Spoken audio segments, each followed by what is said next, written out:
පාඩම පදාර්ථයේ ව්‍යුහය. මේකදී පදාර්ථය කියන්නේ මොකක්ද?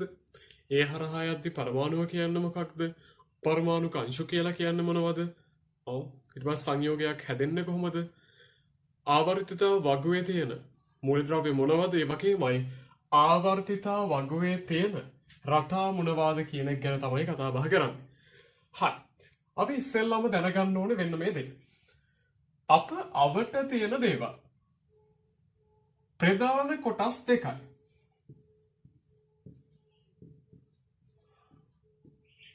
අපි අවට තියෙන දේවල් ප්‍රධාන කොටස් දෙකයි.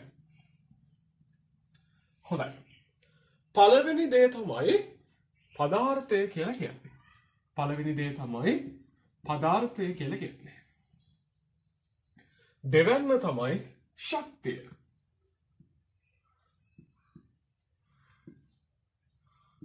මේ ලෝකේ ඕනම දෙයක් මේ දෙකට තමයි අයිති වෙන්නේ.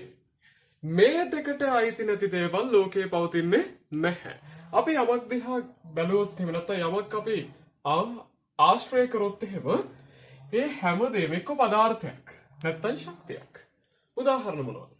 ළමයි පදාර්ථය කියලා කියන්නේ අපි අවට තියෙන ඝන ද්‍රව වායු වලින් හැදෙලා තියෙන දේ. හරිද? එතකොට ඔයාලා දන්නවා පදාර්ථයේ මූලික භෞතික අවස්ථා තුනයි ඝන ද්‍රව වායු.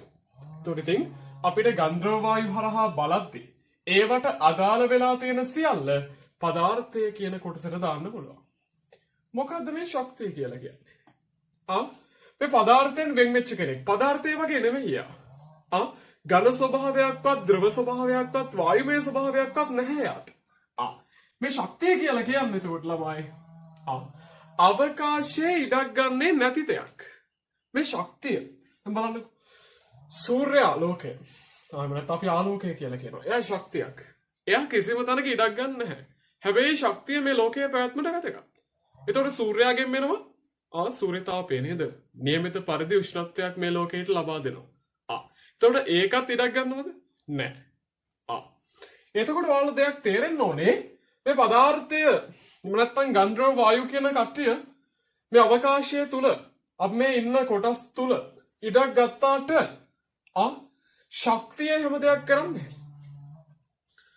ශක්තිය යාගේ බලය මුදා හැරියාට එයා ඉඩක් ගන්නෑ.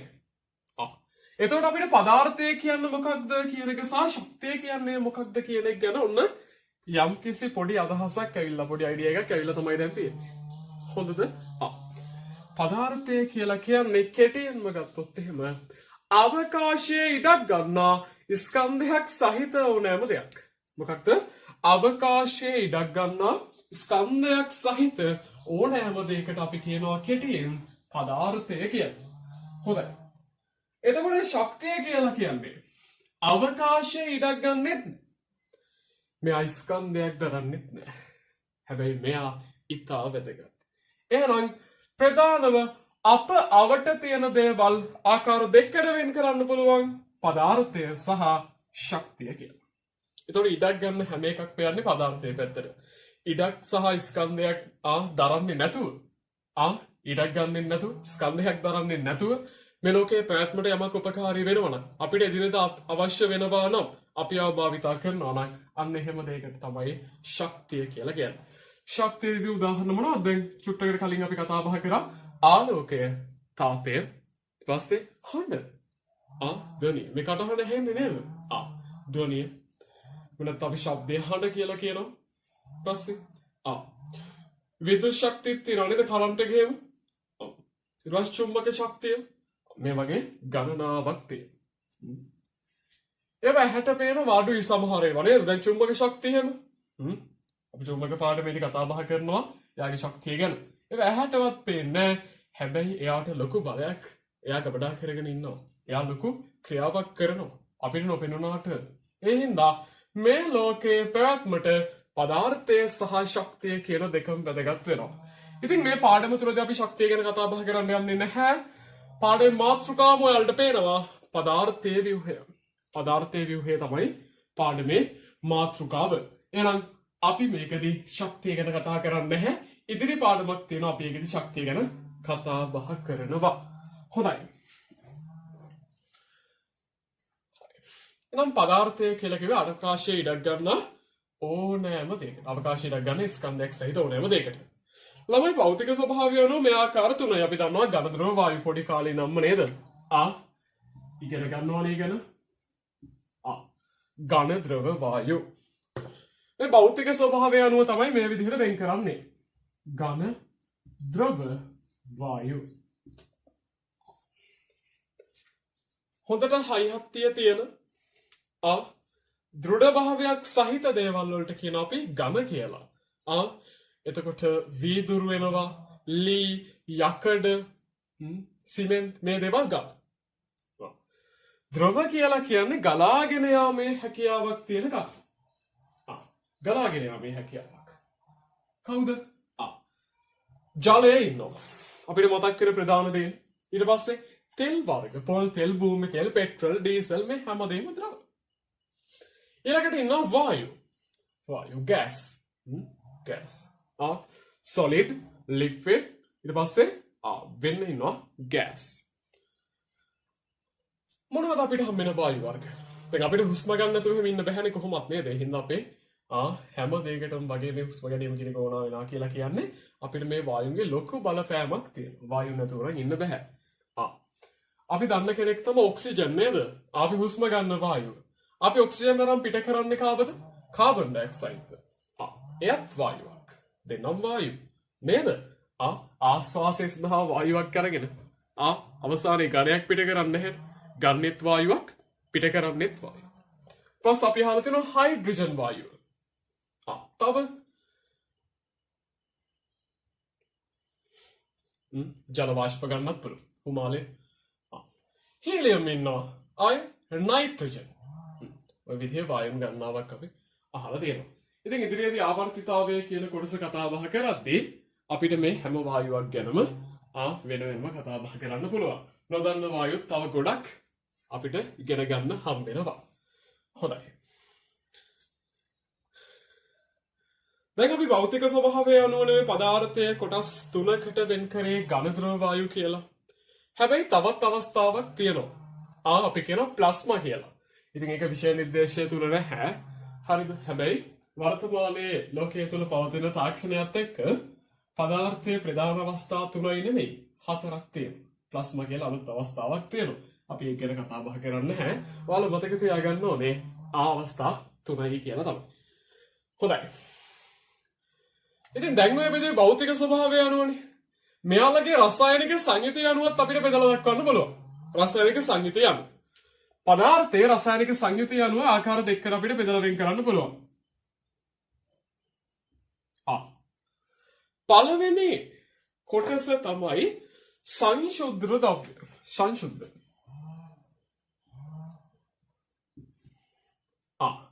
එහෙනම් පළවෙනි පැත්ත සංශුද්ධයි නම් බේන් තියෙනවා සංශුද්ධ නොවන. සංශුද්ධ සහ සංශුද්ධ නොවන කියලා ඔන්න පදාර්ථයේ රසායනික සංයුතිය අනුව.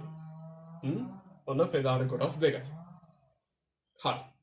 අපිට සංශුද්ධ නොවන කියන එකට කියන්න පුළුවන් ළමයි මිශ්‍රණ කියලා. මිශ්‍රණ කියලා කියන්නත් පුළුවන්. අපි සංශුද්ධ නොවන කියන එකට කෙටි යුතුමක් දාගන්නවා මිශ්‍රණ කියලා. දෙකම එකයි. ගොඩක් භාවිතා වෙන්නේ මිශ්‍රණ හින්දා ඉතින් ඒකත් අපි සඳහන් කරමු. හරි. දැන් සංශුද්ධ ද්‍රව්‍යත් කොටස් දෙකක් තියෙනවා ළමයි.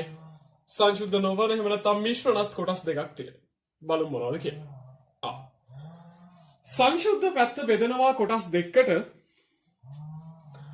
මූලද්‍රව්‍ය හා සංයෝග කියලා. මූලද්‍රව්‍ය හා සංයෝග කියලා බෙදෙනවා.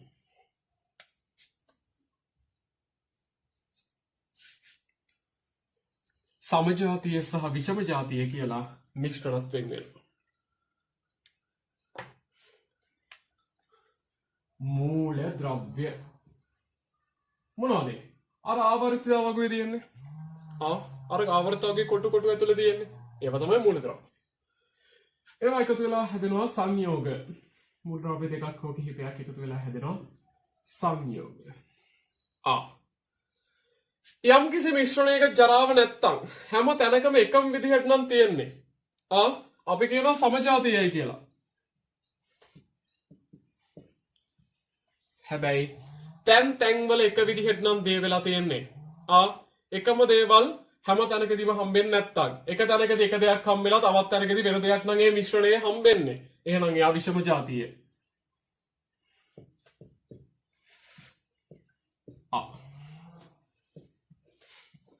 එනම් පදාර්ථයේ භෞතික ස්වභාවය අනුව ආකාර 3යි ගන්ධ වායු රසායනික සංයුතිය අනුව ප්‍රධාන ආකාර 2යි සංශුද්ධ සහ සංශුද්ධ නොවන එහෙම නැත්නම් මිශ්‍රණ කියලා අපි කියනවා.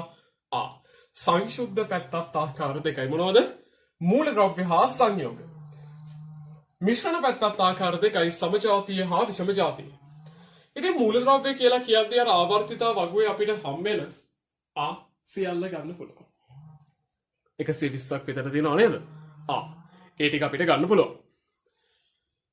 සංයෝග වලට ගන්නවා මොනවද? අර මූලද්‍රව්‍ය යම්කිසි අනුපාතයකට මිශ්‍ර වෙලා තැනෙන්නේ. ජලය ඊට පස්සේ මොනවද තව? කාබන් ඩයොක්සයිඩ් අපි මේ වගේ දේවල් වලට කියනවා සංයෝග කියලා. එතකොට සමජාතීය මිශ්‍රණ වලදී මම කිව්වා ජරාව නැහැ. ඒ කියන්නේ අපද්‍රව්‍ය නැහැ. හැම තැනකම තියෙන එකම දේ. උදාහරණයක් ගන්න ලුණු ද්‍රාවණය. වතුර ටිකක් අරගෙන ඒකට ලුණු දානවා. හොඳට දියගෙන. එතකොට අපි මේ ද්‍රාවණය කොහෙන් හැන්දක් ගත්තත් හොඳට දියවෙන හින්දා එකම රහන එන්නේ. එක තැනක වැඩි රසයක්, තව තැනක අඩු වේ, තව තැනක වතුර රහ විතරයි එන්නේ. එහෙම නෑනේ. හොඳට තියෙනවා. සින් ද්‍රාවණයකුත් එහෙම. එතකොට ඒවා තමයි සමජාතීය පැත්තට එන්නේ. හැබැයි හුණු ද්‍රාවණයක් ගත්තොත් එහෙම හුණු හැම තැනකම එක විදිහට දියවෙලාද නෑ. යට තැම්පත් වෙනවා. අවක්ෂේපයකුත් හැදෙනවා. තැන් වල එක විදිහට. සමහර තැන් වල කැට වගේ තියෙනවා. සමහර තැන් වල සුදු පාට වතුර එක විතරයි, තීරය විතරයි. සමහර තැන් වල හොද්දට නිකන් ගුලියක් වගේ ඉතුරුලා තියෙනවා. අඩියටම වෙන්නේ. එතකොට එයා විෂම ජාතියයි. තව ඔය හාල් වල තියෙනවා නේද වැලි ගල් ඉවත් කර ඇත කියලා ගහලා. දැකලා නැති ගහන්නේ. එතකොට දැන් කොහොම වුණත් සමහර සහල් වර්ග තියෙනවා ඕවා ඉවත් කළ නැති ඒවා. කුඹුරෙන් කෙලින්ම ගන්න දේවල් වල එහෙම ඉතින් ඕවා අන්තර්ගත වෙනවා සමහර අවස්ථාවලදී. එතකොට හාල් ඇටයකට වැලි කැටයක් තියෙනවා කියලා ගන්න පුළුවන්. එහෙම අනුපාතයක්. එතකොට ග්‍රෑම් 500ක් තිබ්බොත් එහෙම හාල් වලින් ඉතුරු ග්‍රෑම් 500 විතර තියෙන්න ඕනේ මොන වගේද? වැලි වලින් නැත්නම් ගල් වලින්. එහෙම තියෙනවද නැහැ? අර හාල් කිලෝ එකකට වගේ තියෙන්නේ ගල් කැටයක් හෝ දෙකක්. කියන වැලි කැටයක් හෝ දෙකක්. එතකොට බලන්නකෝ. අර හාල් කොට ඇතුලේ ඊටාම සුළු ප්‍රමාණයක් තමයි වැලි අන්තර්ගත වෙලා තියෙන්නේ. ඒක විෂම ජාතියයි. හැම තැනකම එක විදිහට නැහැ. මොකක් හරි එක තැනක තමයි අර කැටය හරි දෙක හරි තියෙන්නේ. එහෙනම් යාලා විෂම ජාතියයි. හොඳයි. ඉතින් මේ පදාර්ථය කියන එක පිළිබඳව මූලිකව පළමුව ලෝකයට අදහසක් ඉදිරිපත් කරේ සාර්ථක අදහසක් ඉදිරිපත් කරේ ජෝන් ඩෝල්ටන්. John Dalton. මෙයා එයාගේ නම දාලම වාදයක් ඉදිරිපත් කරනවා. හරිද? එයා කියනවා ඉස්සෙල්ලම මේ ලෝකේ සියලුම පදාර්ථයන් හැදිලා තියෙන්නේ පරමාණු කියලා කියන තවදුරටත් කුඩා කළ නොහැකි, කියන්නේ තවදුරටත් බෙදා වෙන් කළ නොහැකි ඊටාම සරල අංශ විශේෂයකින් කියන. මොකද්ද කියන්නේ? මේ පදාර්ථය හැදිලා තියෙන්නේ පරමාණු කියලා කියන තවදුරටත් බෙදන්න බැරි ඊටා කුඩා පරමාණු කියලා අංශ විශේෂයකින් කියලා මෙයා තමයි ලෝකයට පළමු වතාවට ඉදිරිපත් කරන්නේ. කවුද? ඩෝල්ටන්. හැබැයි ඒක පොඩ්ඩක් බොරු නේද? ඒක බොරුවක්. ඇයි? මේ පදාර්ථය පරමාණු වලින් හැදිලා තියෙනවා කියන එක හරි. හැබැයි පරමාණුව තවදුරටත් කුඩා කළ නොහැකි කියන එක වැරදි. පරමාණුව තවදුරටත් කුඩා කරන්න පුළුවන්.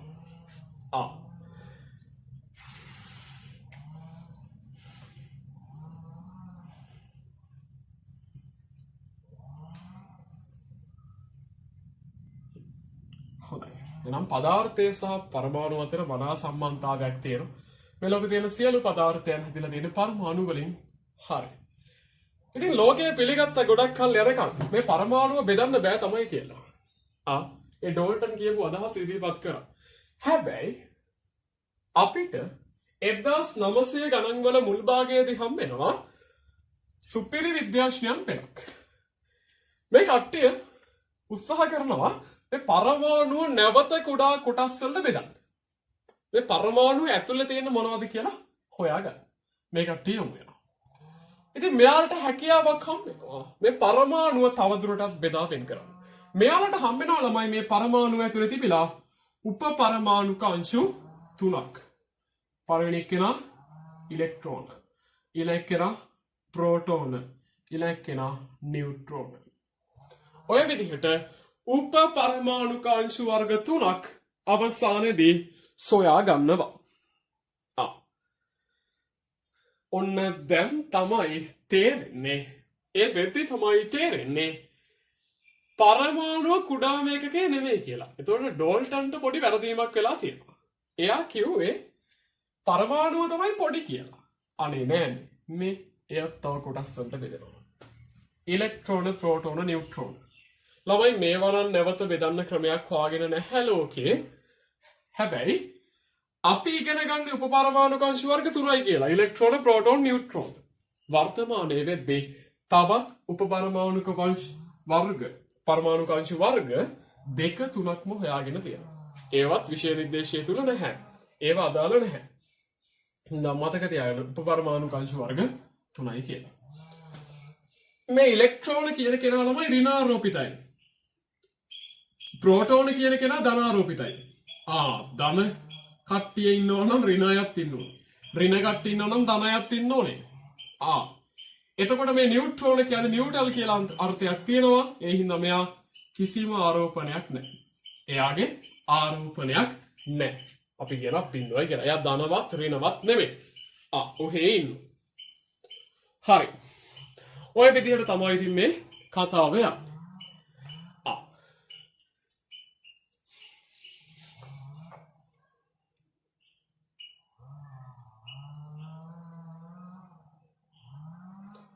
ඉතින් මේ පරමාණුවේ ව්‍යුහය පිළිබඳව නොයෙක් මතවාද කාලෙන් කාලට ඉදිරිපත් වුණා. දැන් ඉලෙක්ට්‍රෝනය නම් කරපු විද්‍යාඥයා එක ආකෘතියක් කියනවා පරමාණුව තියෙන මෙහෙමයි කියලා. ප්‍රෝටෝනය හොයාගත්ත විද්‍යාඥයා කියනවා නෑ මෙහෙමයි තියෙන්නේ. පස්සේ තවත් විද්‍යාඥයෝ ගන්නාවක් හිටියා. ඉතින් අපිට ප්‍රධානව කතා කරන්න තියෙන්නේ මේ ඉලෙක්ට්‍රෝනය හොයාගත්ත කෙනාගේ පරමාණුක ආකෘතිය සහ ප්‍රෝටෝනය හොයාගත්ත කෙනාගේ පරමාණුක ආකෘතිය වගේමයි වර්තමානයේ අපි පිළිගන්න පරමාණු ආකෘතිය මොකක්ද කියලා. හොඳයි. එහෙමනම් අපි මේක හොයාගත්ත මේ ඉලෙක්ට්‍රෝනය හොයාගත්ත කෙනාගේ ප්‍රෝටෝනය හොයාගත්ත කෙනාගේ සහ නියුට්‍රෝනය හොයාගත්ත කෙනාගේ නම් දැනගන්න ඕනේ. ඉරිගාන ප්‍රශ්නවල ගොඩක්ම අහනවා. ළමයි ඉලෙක්ට්‍රෝනය හඳුන්වා දීමේ ගෞරවය හිමි වෙන්නේ ජේ.ජේ. තොම්සන්.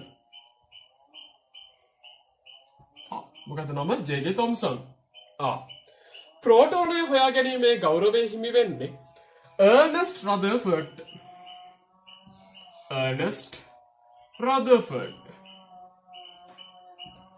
ඊට පස්සේ නියුට්‍රෝනය සොයා ගැනීමේ ගෞරවය හිමි වෙන්නේ ජේම්ස් චැඩ්වික්ට. James Chadwick.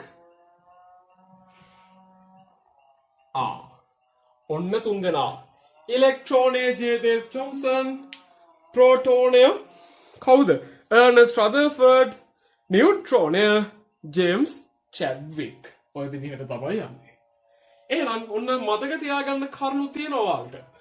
උපපරමාණුක අංශු වර්ග 3ක් තියෙනවා. පළවෙනි කියලා තමයි ඉලෙක්ට්‍රෝනය ඍණාරෝපිත ඒවා හොයාගත්තේ ජේ.ජේ. තොම්සන්.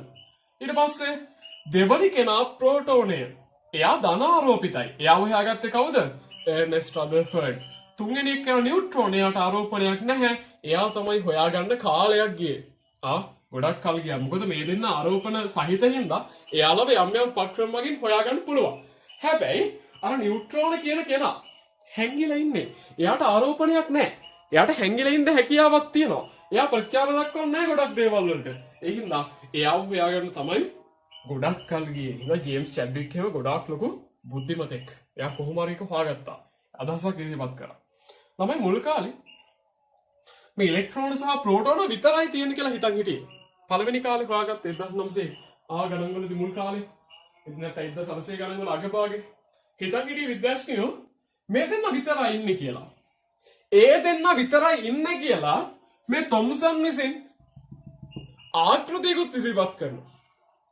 බලන්න ඔයාලා උපකල්පන නේද? ඒ දෙන්න විතරයි ඉන්නේ කියලා මේ තොම්සන් විසින් ආකෘතියකුත් ඉදිරිපත් කරනවා. අපි කියනවා ඒ ආකෘතියට ප්ලම් පුඩින් ආකෘතිය කියලා. ප්ලම් පුඩින් ආකෘතිය කියලා කියනවා. හරි. මුද්දරක් පළම් දාපු. නැත්තම් වියලි මිදි කියලා අපි කියනවා නේද? දාපු පොඩිමක්. මෙයා ඒකට තමයි උපමා කරන්නේ.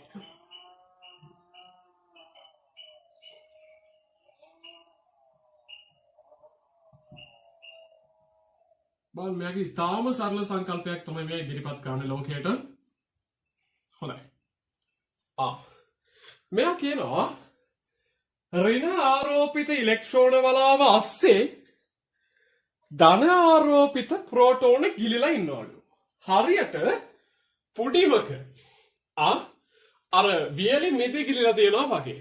එතකොට පුඩිමේ තියෙන මාංශමය කොටස පුඩිමේ තියෙන මාංශමය කොටස පිටිසහිත කොටස තමයි අපි කියන්නේ ඉලෙක්ට්‍රෝන වලාව කියලා උපමා කරන්නේ. එතකොට අර වියලි මිදි ටිකට ගිලිලා තියෙන පුඩිමෙදල ගිලිලා තියෙන වියලි මිදි වලට අපි කියනවා ප්‍රෝටෝන කියලා. මෙයාගේ අදහස. හැබැයි මේක බොරු කියලා ඔප්පු වෙනවා හරි ඉක්මනට. වැඩි කාලයක් යන්නේ නැහැ. මේක බොරු කියලා ඔප්පු වෙනවා. ඒකට හේතුව තමයි ධන කෙනෙක්ට ඍණ කෙනෙක් ආකර්ෂණය වෙනවාමයි. ඒක විද්‍යාවේදී අනිවාර්ය දෙයක්. ධනට ඍණ ආකර්ෂණය වෙනවාමයි. එතකොට ධන කට්ටියක් සහ ඍණ කට්ටියක් කොහොමද මෙහෙම નિયમિત හැඩයකට ඉන්නේ වෙන කවුරුවත් නැතුව කියලා ගැටලුවක් එනවා. හරිද? ඒ කියන්නේ ඉලෙක්ට්‍රෝන වලාව ප්‍රබල වෙලා මේ ප්‍රෝටෝන ටික ගිලගනී කියලා ඔන්න මතවාදයක් එනවා. දැන් මෙහෙම තිබ්බොත් එහෙම. ඒ හින්දා ජේ.ජේ. තොම්සන්ගේ ප්ලම් පුඩින් ආකෘතිය ප්‍රතික්ෂේප වෙනවා හරිම ඉක්මනට. ධනයි ඍණයි මේ විදිහට ලස්සනට ඉන්න බෑ.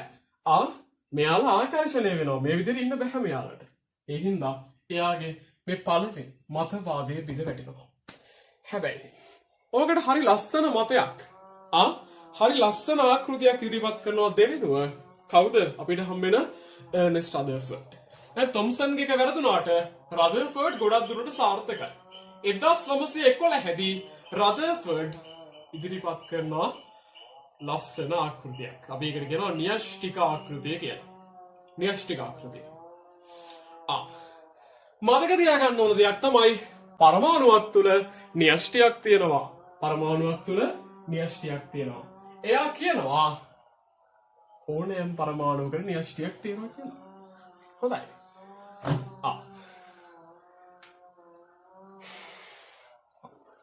අපි යාගේ කතාව අරගෙන මේ හරියට එයා කියනවා වෙන්න මේ වගේලු තියෙන්නේ. දැන් හිතෙයි දෙකම එක වගේනේ කියලා. දැන් හිතෙයි දෙකම එක වගේනේ කියලා. එහෙම වෙන්නේ නැහැ. වෙනස්. එහෙම වෙන්නේ නැහැ. වෙනස්කමක් තියෙනවා.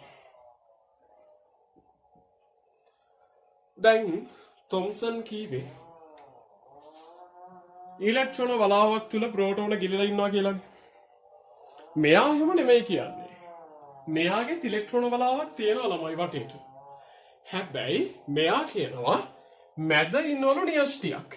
ඒ න්‍යෂ්ටිය ඇතුළේලු ඉන්නේ ප්‍රෝටෝන. මම මේ ධන කියලා දැම්මේ ඒකයි. එතකොට ප්‍රෝටෝන ඉන්න තැනක් නා අනිවාර්යෙන් ධනනේ මොකද එයා ධන ආරෝපිතයි. ඉලෙක්ට්‍රෝන ඉන්න තැනන් එයා ඍණ. ඒ හින්දා මම මෙතන මැද පොඩි බෝලයක් දාලා ඒක මැදෙන් ධන කියලා දැම්මා. එතන තමයි ප්‍රෝටෝන ඉන්නේ කියලා උන්න තේරෙන්න ඕනේ. හරි. මේක උපමාවකට ගන්නවා. කොහොමද යද්ද කියලා. ලොකු පාපන්දු නැත්නම් ෆුට්බෝල් පිට්ටනියක හරි මැද තියෙන කඩල ඇටයක්. රවුමට තියෙන ලොකු ෆුට්බෝල් පිට්ටනියක මැද තියෙන කඩලටයක් කොච්චර පොඩිද කියලා හිතන්න. එතකොට අපි මේක මෙහෙම ඇන්දාට ළමයි මේ ඉලෙක්ට්‍රෝන වල ගොඩක් ලොකුයි මැද පොඩි තිතක් වගේ විදිහට තමයි තියෙන්නේ. න්‍යෂ්ටිය. හිතන්න ලොකු ෆුට්බෝල් පිට්ටනිය මැද කඩලටයක් තිබ්බ කියලා උට්ට යද්දි පේනවද? පේන්නේ නැති අර වටේ සීමාව නම් අපිට පේනවා පිට්ටනිය. හැබැයි අර කඩලටේ පේන්නේ නැහැ නේද? ඩ්‍රෝන් එකකින් වගේ උඩින් ගත්තාම හිතන්න කොච්චර පොඩිද කියලා. එහෙනම් ඉලෙක්ට්‍රෝන වලාවට සාපේක්ෂව අනිවාර්යෙන් න්‍යෂ්ටිය කුඩායි. ඒක තමයි මෙයාට කියන්න ඕනුන දේ. හැබැයි මේකෙත් පොඩි ගැටලුවක් එනවා. දැන් මේ විදිහට වටේට ඉලෙක්ට්‍රෝන තියෙද්දි න්‍යෂ්ටියයි මේ ඉලෙක්ට්‍රෝනයි අතර ගැටීම් ඇති වෙන්නේ නැද්ද? ගිහලා ඇලෙන්නේ නැද්ද කියලා යම් ගැටලුකාරී තත්ත්වයන් හිතෙන්න පටන් ගන්නවා. දැන් මේ අරින ආරෝපිතයි. ඔබ හිතෙන්න පටන් ගන්නවා සමහරවිට. ඔන්න ඕකට තමයි උත්තරය චැඩ්වික් හොයාගන්නේ. චැඩ්වික් කියනවා ප්‍රෝටෝන තනියම නෙමෙයි නියුට්‍රෝනත් එක්ක ඉන්නේ කියලා. ප්‍රෝටෝන තනියම නෙමෙයි නියුට්‍රෝනත් එක්ක ඉන්නේ කියලා චැඩ්වික් අදහසක් ඉදිරිපත් කරනවා ළමයි. එතකොට නියුට්‍රෝනත් එක හිර වෙලා තමයි ඉන්නේ. එකට පැක් වෙලා. තද වෙලා ඉන්නේ මේ න්‍යෂ්ටිය ඇතුලේ. එතකොට ආයේ ප්‍රෝටෝන වලට කොහෙටවත් යන්න පුළුවන් බෑ. අර ඉලෙක්ට්‍රෝන එළියට වෙලා කොච්චර වටේ නැටුවත් ප්‍රෝටෝනයට යන්න කැමති වුණත් යන්න බෑ. ගිහිල්ලා ඇලෙන්න බෑ. ඒක තමයි වෙන්නේ. හින්දා රදර්ෆර්ඩ්ගෙත් යම් අඩුපාඩු තියෙනවා ආකෘති ඉදිරිපත් කරද්දී. ඒ වුණාට ඒක ගොඩක් සාර්ථකයි. මොකද ඒක හරහා තමයි පසු කාලීනව නියුට්‍රෝනය පිළිබඳ අදහසුත් ඇවිල්ලා සත්‍යාපනය වෙලා අවසානයේ වර්තමානය පිළිගන්න බෝර් ආකෘතිය නිර්මාණය වුණේ. ළමයි අපිට මෙතන නම ලියන්න බැරි වුණාට තවත් විද්‍යාඥයෙක් ඉන්නවා වැදගත් මෙහෙයක් කරපු. එයා තමයි නීල් බෝර්. නීල්ස් බෝර් කියලා කියනවා. හරිද? එයා නිබැරදිවම මේ ඉලෙක්ට්‍රෝන වල ගමන් මාර්ගය පැහැදිලි කරනවා. හරි. අපි දැන් දන්නවා එක දෙයක්. මේ න්‍යෂ්ටිය තුල ප්‍රෝටෝන සහ නියුට්‍රෝන කියලා දෙන්නම ඉන්නවා. ඒ කියන්නේ ධනාරෝපිත එක්කෙනා ආරෝපණයක් නැති එක්කෙනා දෙන්නම එකට පැක් වෙලා ඉන්නවා. වටේ කැරකි ඉන්නවා කවුද? ඉලෙක්ට්‍රෝන. එක කාක්ෂිකයක් නෙමෙයි කියලා ඉදිරිපත් කරනවා නීල්ස් බෝර් විසින්. එක කාක්ෂිකයක් නෙමෙයි කියලා ඉදිරිපත් කරනවා. කාක්ෂික ගොඩක් තියෙනවා. මේ විදිහේ කාක්ෂික ගණනාවක් තියෙනවා. හරිද? මේ හැම එකම ඉලෙක්ට්‍රෝන තියෙනවා නම්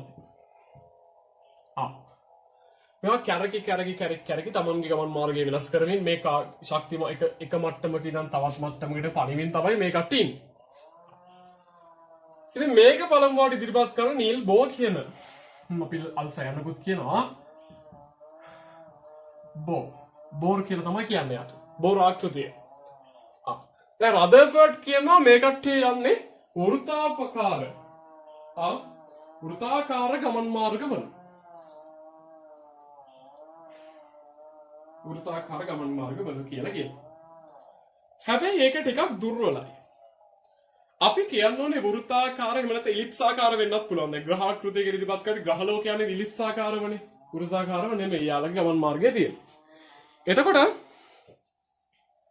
ඔක බෝර් නිවැරදි කරනවා ගෝලාකාර කාක්ෂිකවල කියලා.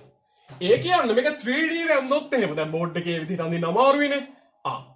මේක 3D වැන්දොත් එහෙම ළමයි මෙහෙමත් යනවා.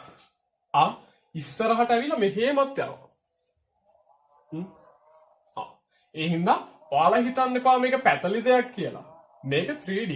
මෙහෙම එනවා. ඊට පස්සේ මෙහෙම එනවා.